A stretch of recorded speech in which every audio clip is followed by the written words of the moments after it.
The canvas under my stereo microscope didn't look like art anymore. It looked like evidence. The smell of aged dammer varnish and ozone settled heavy in the back of my throat, a familiar, sterile chemical anchor in the silent basement archives of the State Museum. My thumb smudged the margin of my condition report, leaving a dark streak of graphite on the crisp white paper. I didn't wipe it away. I just kept counting micro cracks in the lead white pigment, mapping the fractures that spread like dry riverbeds across a 19th century Dutch landscape until the page blurred.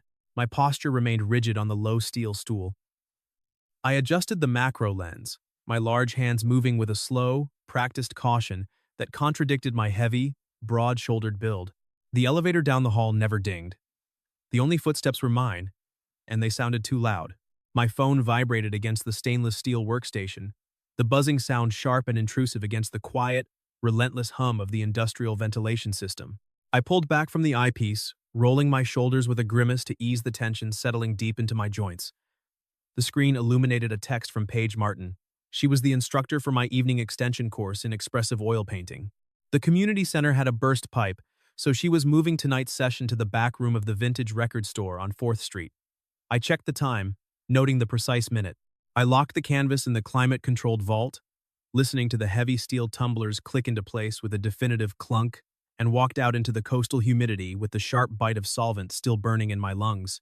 Inside the record store, the scent of old cardboard sleeves, vinyl wax, and settled dust completely replaced the clinical, filtered air of my lab. It was chaotic, cluttered, and vibrantly alive. I moved toward the back room, where the fluorescent lights hummed a low, erratic tune above the bins of discounted jazz records. I heard her voice before I saw her. Paige was explaining the concept of emotional underpainting to a retired accountant named Arthur, her tone steady but carrying a slight, unusual edge of strain. The lesson was supposed to be about color theory, but the tight set of her shoulders and the rapid, almost aggressive movement of her palette knife against the canvas suggested something else entirely. I paused in the doorway, my heavy boots silent on the scuffed linoleum. Paige stood by a heavy wooden easel, her sleeves rolled up to her elbows, revealing forearms smeared with burnt sienna and linseed oil. But tonight, a man in a tailored charcoal suit stood near the back crates, his arms crossed over his chest, his expensive, polished leather shoes completely out of place on the worn floorboards. Edward Diaz. Edward, the owner of the sterile glass and steel commercial gallery downtown, was tapping a thick manila folder against his tailored thigh. The stakes were laid bare in the rigid, uncompromising line of his jaw. He'd tried to buy her lease twice in the last 6 months. When she refused his lowball offers, he clearly decided to bankrupt her with paperwork instead. He wanted the upcoming city arts grant, and he knew Paige needed those exact funds to keep her independent gallery's lights on through the upcoming winter. If the council bought the formal complaint inside that folder, a challenge to the provenance of her centerpiece historical acquisition, Paige's grant died. My department head had forced me into this community painting class to humanize my curatorial perspective, a mandate I deeply resented. But watching Diaz corner her in front of Arthur and 2 nervous college students didn't require perspective. It required intervention. Diaz was using administrative paper to bully her, and in my line of work, chemistry dismantled paper. Edward smiled, a thin, sharp expression that didn't reach his cold eyes. He informed her, his voice perfectly modulated to avoid a public shouting match but loud enough to ensure the class heard every word, that his internal experts had flagged her centerpiece as a legal liability. Paige's hand tightened around her palette knife, her knuckles turning bone white. She didn't shout, but her jaw locked tight as she told him, her voice perfectly level and devoid of tremor, to leave her students out of gallery politics. "Just a professional courtesy, Paige," Edward said smoothly, dropping the folder onto a stack of jazz records with a dismissive thud. "The council doesn't fund liabilities." He walked out, his polished shoes clicking sharply on the floorboards, leaving a suffocating, heavy silence in his wake. The class shifted uncomfortably. Arthur stared at his shoes, awkwardly shuffling a tube of cadmium yellow between his hands. Paige took a slow, deep breath, forcing a tight, professional smile as she turned back to the canvas on her easel. She picked up a heavy cast-iron clamp to adjust the height of her canvas for the demonstration. Her hands were shaking. I watched her struggle with the rusted threading, the heavy metal slipping against the worn wood of the easel mast. She pushed her weight into it, her frustration mounting, the iron grinding and threatening to give way entirely. Before it could crash to the floor and shatter the quiet, I crossed the room in 3 long strides. I didn't say a word. I simply reached out, my large hands covering hers for a fraction of a second to stabilize the iron, then gently moved her fingers aside. The metal was cold against my calluses. I gripped the stubborn threading, applied a steady, focused torque that she couldn't manage, and locked the easel into place with a solid, definitive click. I stepped back instantly, giving her space, keeping my hands visible at my sides. "Thanks, Matias," she murmured, her voice lower than usual, almost a whisper. She looked at the secured clamp, tracing the metal with her eyes, then looked up at me. I offered a brief nod, looking away so she wouldn't feel scrutinized, and walked toward the supply table. I didn't offer pity. Pity didn't solve structural failures. I took my usual spot at the back of the room. As the class resumed, the tension slowly bleeding out of the room, I painted a perfectly accurate, mathematically scaled, entirely lifeless sphere. I mixed my grays with mechanical exactness, retreating into the comfort of absolute control. When Paige walked the room for critique 30 minutes later, her boots soft on the floor, she stopped behind my stool. She stared at my canvas, then sighed a soft sound of genuine frustration that cut through the ambient noise of the record store. "You're too safe, Matias," she said, her voice meant only for me, leaning in slightly. "You paint like you're documenting a forensic site. You map every detail perfectly. But where is the risk? Where is the mistake?" I swallowed the defensive words, my jaw tightening. I looked at the manila folder sitting on the record crate across the room, the stark white label glaring under the fluorescent lights. I pointed to it with the wooden end of my brush. "Is that the risk you're talking about?" I asked, my voice a low rumble. "Because from where I sit, risk looks a lot like losing your livelihood to a man in a suit." Paige followed my gaze, her expression hardening, the patient teacher's facade evaporating instantly. She didn't answer immediately. She just reached over, picked up a dirty rag from my tray, and wiped a thick streak of raw umber straight across my perfect sphere. It ruined the image entirely, obliterating my careful calculations. But somehow, the chaotic, destructive smudge made the canvas look violently alive. The next evening, the coastal fog was rolling in thick, muting the streetlights as I stood outside Paige's independent gallery on 9th Street. The brick facade was weathered, the large front windows displaying an eclectic mix of contemporary and restored pieces that directly defied Diaz's corporate, minimalist aesthetic. I had my heavy leather satchel slung over my broad shoulder, containing my portable ultraviolet array, a digital microscope, and specialized magnification loupes. I pushed the door open. The bell chimed, a bright, clear sound that echoed in the quiet space. Paige was sitting on the hardwood floor in the center of the gallery, surrounded by tall stacks of historical ledgers, dusty auction catalogs, and loose, yellowed papers. She looked exhausted, heavy shadows pulling at the corners of her eyes. A pencil tucked behind her ear, her fingers stained with ink. "I brought coffee," I said, holding up a cardboard tray. "Black, 2 sugars. And I brought my kit." Paige stood up, dusting off her jeans. She eyed the heavy leather bag with a mix of relief and suspicion. She knew what I did for a living, but asking for an official authentication was prohibitively expensive, and the museum's backlog was 6 months deep. She didn't want charity, and she certainly didn't want to owe a favor to a state employee. I set the coffees on a sturdy wooden workbench and began unpacking my gear. I took out the UV lamp and the heavy power supply, unwinding the thick black cord with measured, deliberate movements. Paige crossed her arms, defensive, protecting her territory. She insisted that Edward was just trying to bury her in paperwork because she had outbid him at a private estate sale 6 months ago. She said she had the original bill of sale from 1922 locked in her safe. She argued she could handle the Arts Council on her own. I let the silence stretch for a comfortable moment, giving her the floor, letting her vent the pressure. I didn't interrupt to correct her assumptions about the legal weight of a single document. Then, I picked up my coffee, the heat seeping into my calloused hands. "A bill of sale is good," I said softly, looking at the scuffed floorboards before meeting her eyes. "But paper can be forged, bought, or altered. The zinc-white pigment used in the coastal clouds on that canvas will tell us the exact decade it was mixed. Edward's experts are using paper to fight you. I use chemistry. Let me look at the canvas." She hesitated, her pride wrestling with the practical reality of the threat. She finally nodded, dropping her arms and led me to the climate-controlled back room where the painting rested on a padded examination table. For the next 3 hours, we worked in a quiet, methodical rhythm. I uncased the digital microscope, connecting the fiber optic cables to my laptop. The screen flared to life, magnifying a single brushstroke of the maritime landscape by 400%. Paige leaned over my shoulder to look, her proximity bringing the faint scent of lavender soap and mineral spirits. I kept my breathing even, focusing entirely on the topography of the dried oil, resisting the sudden urge to lean back into her space. I set up the heavy lighting rigs, adjusting the steel stand so she wouldn't have to strain her shoulders lifting the crossbars.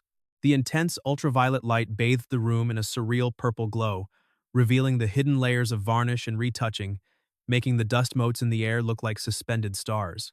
When the ambient temperature in the old building dropped, the draft pulling off the coastal bay, I noticed her shiver, her arms wrapping around herself as she pored over a fragile auction ledger. Without a word, I stopped my optical analysis. I walked to the utility closet in the hall, found a small ceramic space heater, plugged it in near her feet under the desk, and returned to my microscope. I didn't announce the gesture. I didn't wait for thanks. I just clicked the UV lamp back on. A few moments later, I heard her exhale, a slow, audible release of tension, as the low, rattling hum of the heater kicked in and the warmth hit her boots. By the middle of the week, the physical toll of working 2 entirely different jobs began to settle deep into my joints. My days were spent in the sterile, heavily filtered air of the State Museum's basement. My nights belonged to the dusty, chaotic warmth of Paige's gallery. The transition between the two worlds became a grounding ritual. On Wednesday, I arrived to find her sitting cross-legged on the floor, surrounded by a mountain of crumpled takeout menus. She was staring blankly at a legal pad filled with chaotic timelines, too overwhelmed by the sheer volume of defensive paperwork to even navigate a dinner order. She rubbed her temples, a small gesture of fatigue I was learning to recognize. I didn't interrupt her train of thought to ask what she wanted. I simply dropped my satchel by the door, walked back out into the street, and went to the corner deli. I returned 15 minutes later with 2 hot roast beef sandwiches, black coffees, and a stack of paper napkins. I cleared a small square on her workbench, pushing aside a stack of 1930s auction catalogs, and laid the food out in the center of the chaos. I handed her a napkin without a word. She stopped working, blinking at the sandwich as if it were a lifeline tossed into rough water. We ate in comfortable silence, sitting on opposite sides of the heavy wooden bench. The only sound was the low, steady hum of the UV lamp cooling down in the back room and the distant rumble of city traffic. Later that evening, the focus shifted back to the collection. I found her in the framing room, struggling with an antique, gilded frame meant to house a secondary exhibition piece. The brittle wood of the 1890s frame was splintering badly at the bottom corner joint. Her frustration was palpable, her jaw tight as she held a plastic bottle of standard, modern wood glue, hesitating over the fragile wood. I stepped away from my optics station, crossing the room to stand beside her. "Don't," I said quietly, my voice low in the empty gallery. I gently took the plastic bottle from her hand and set it aside. The acid in that synthetic adhesive will eat straight through the original gesso and destroy the gold leaf. I walked back to my satchel and retrieved a small, unmarked glass jar containing pale, amber granules. I brought it back to the framing table, along with a portable electric hot plate. Paige watched, stepping back slightly to give me room. "Reversible rabbit skin glue," I explained, pouring a precise measure of distilled water into a beaker over the hot plate. Adding the granules, the earthy, distinct, almost primal smell of the natural glue began to fill the air as it warmed. I waited until the mixture reached the exact required viscosity, entirely focused on the temperature. I took a specialized metal micro spatula from my kit, gathered a small bead of the warm adhesive, and applied exactly 3 drops to the splintered joint of the frame. I set the tool down, aligning the broken pieces of gilded wood, and applied firm, perfectly even pressure with my thumbs. I held it there, entirely still, counting the seconds in my head while the glue set and cured. When I finally pulled my hands away, the repair was flawless, the join virtually invisible to the naked eye. The structural integrity was restored without compromising the history of the object.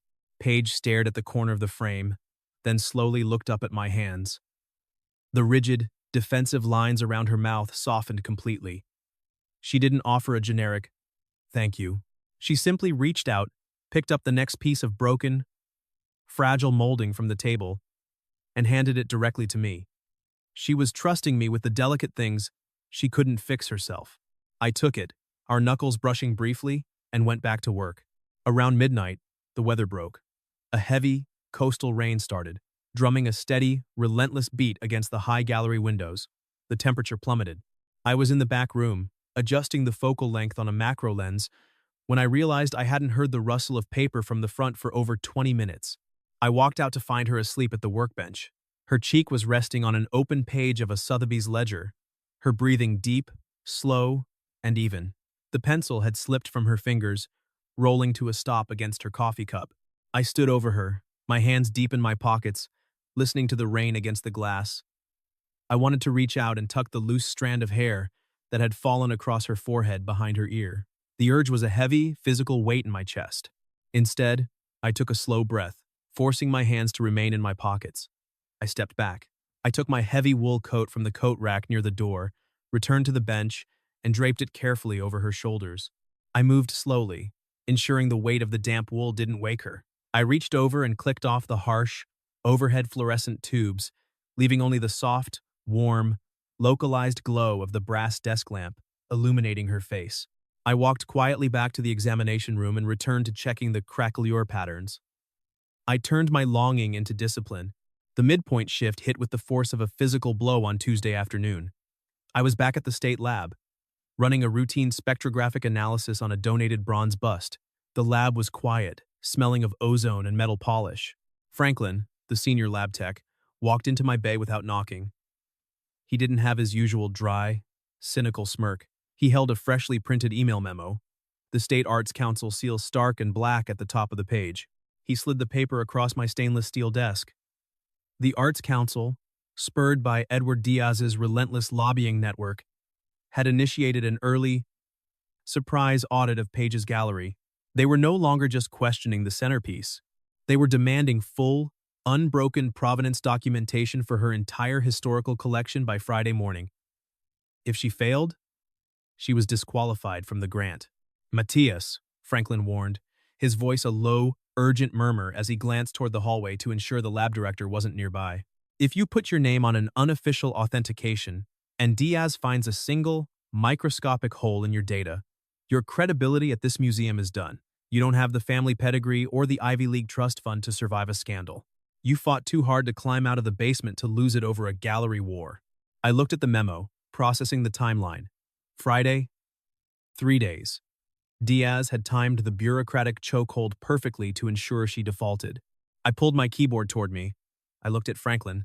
He sighed, rubbing the back of his neck in frustration, then leaned over and typed a command into my terminal, keying me into the museum's after-hours authorization log.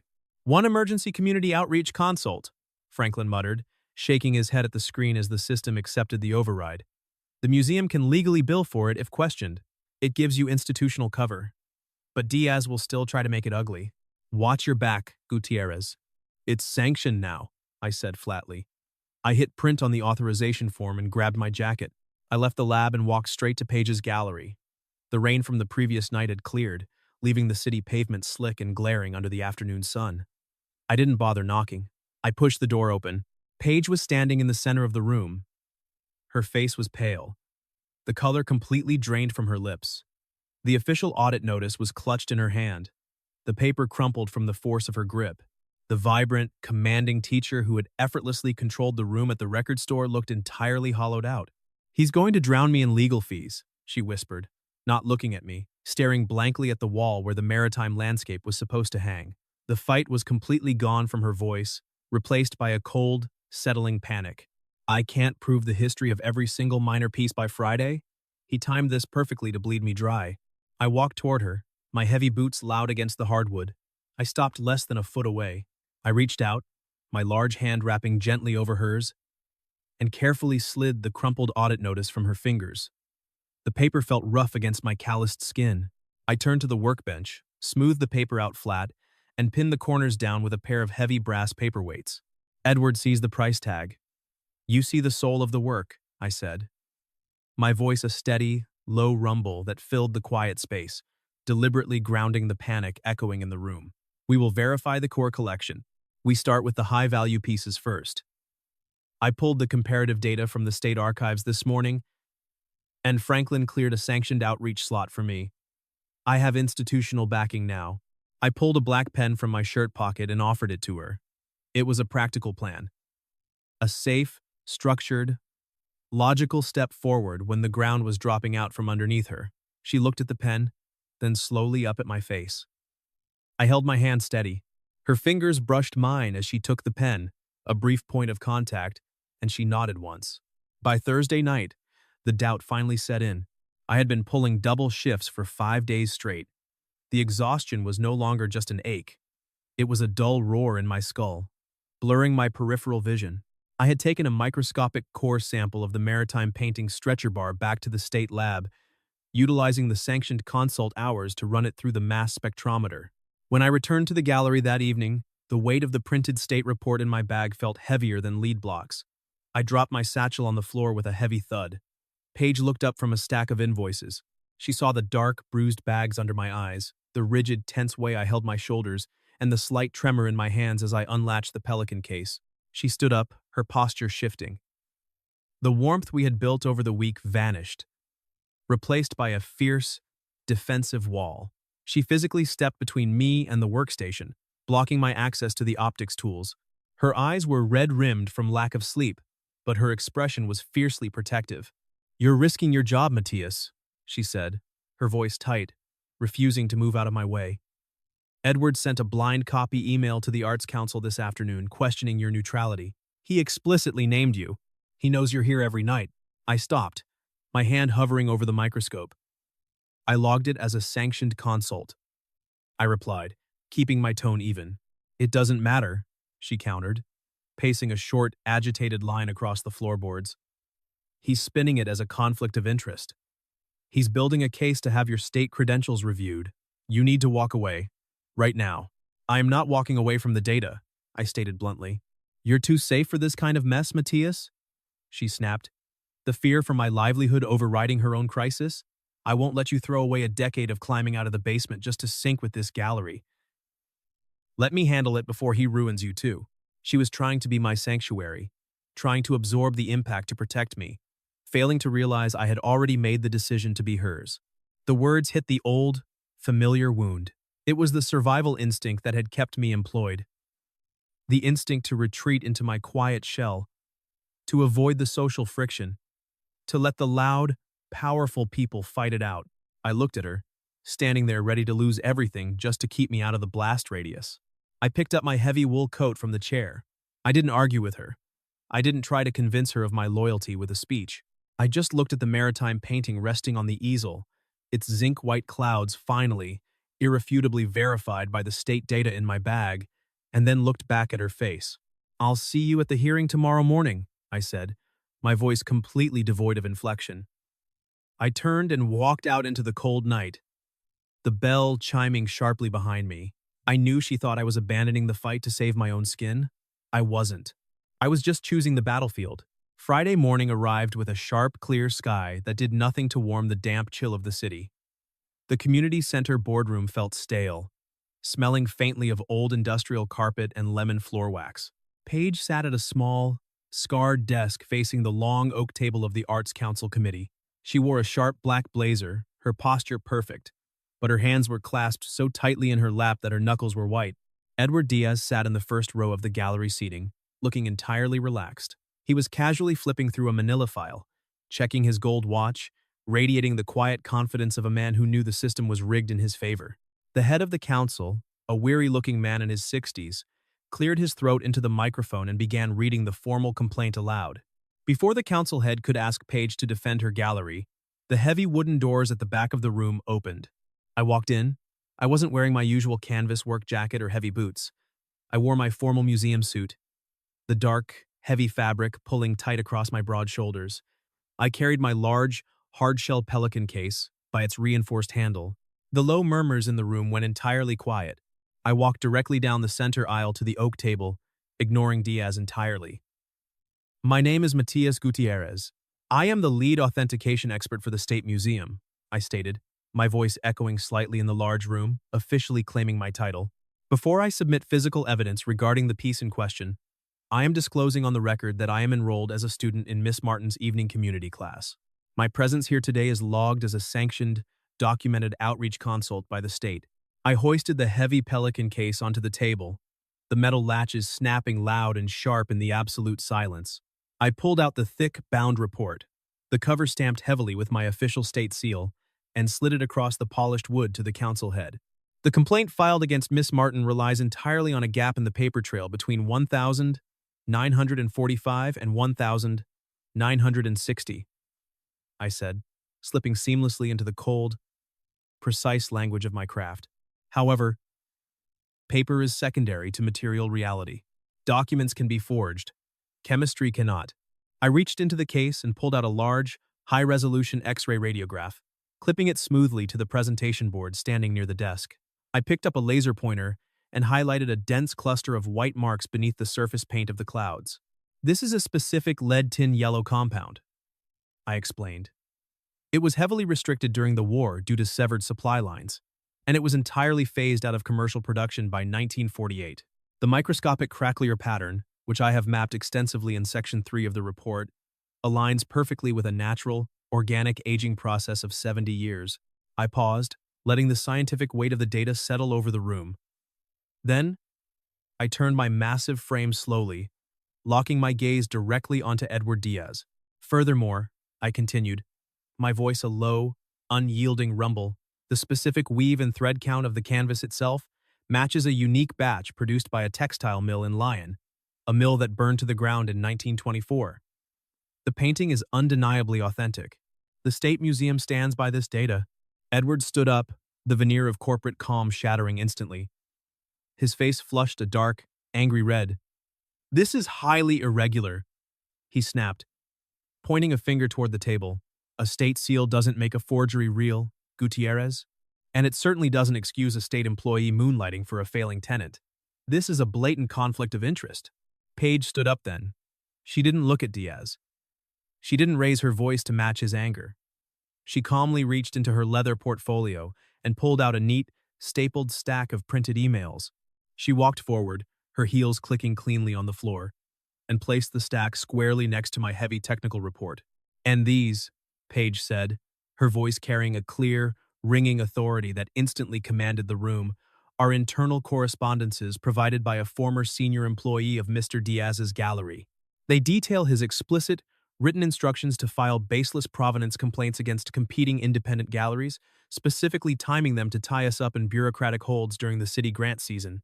She looked directly at the council head, her posture unbroken, refusing to shrink. The dates on these emails align perfectly with the sudden, anonymous complaint filed against my gallery. Edward opened his mouth to speak. He looked at the thick stack of state-verified chemical data, then at his own leaked emails sitting beside it. He realized simultaneously that he had no logical ground left to stand on. He snapped his jaw shut, sharply turned on his heel, and walked out of the room. The heavy door clicked shut behind him with a final, hollow sound. The council head pushed his glasses up his nose, looking from the data to Paige. He cleared his throat. "The physical evidence seems conclusive. The audit is dismissed." Paige looked over at me. The tension finally broke in her shoulders. Her eyes were wide with a mixture of shock and profound relief. We had fought back to back. She had protected my reputation with her evidence, and I had protected her gallery with mine. 2 hours later, we were back at her gallery on 9th Street.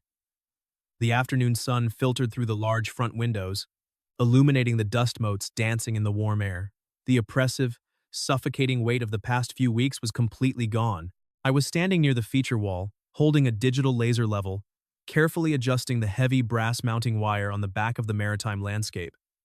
I wanted it perfectly centered. I clicked off the red laser line, verifying the flawless alignment, and stepped back, wiping a smudge of drywall dust from my hands onto my slacks.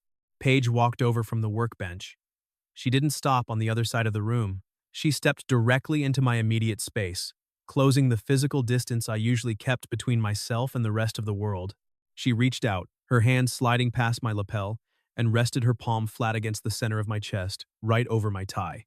Her touch was firm, grounding, a sudden spike of heat against the cool fabric of my suit. I went perfectly still. "You risked everything today," she said quietly, her eyes searching my face. Your reputation.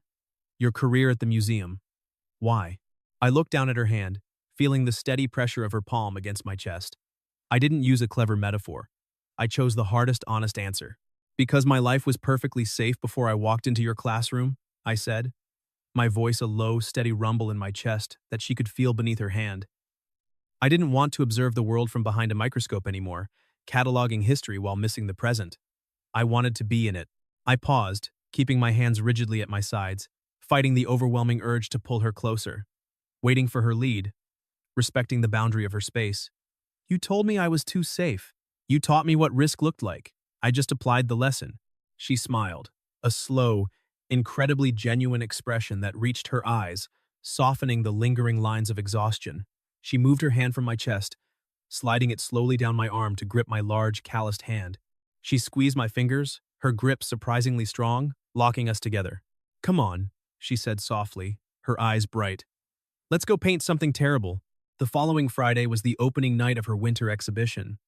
The gallery was packed, a vibrant, loud, chaotic mix of community members, local artists, and serious buyers.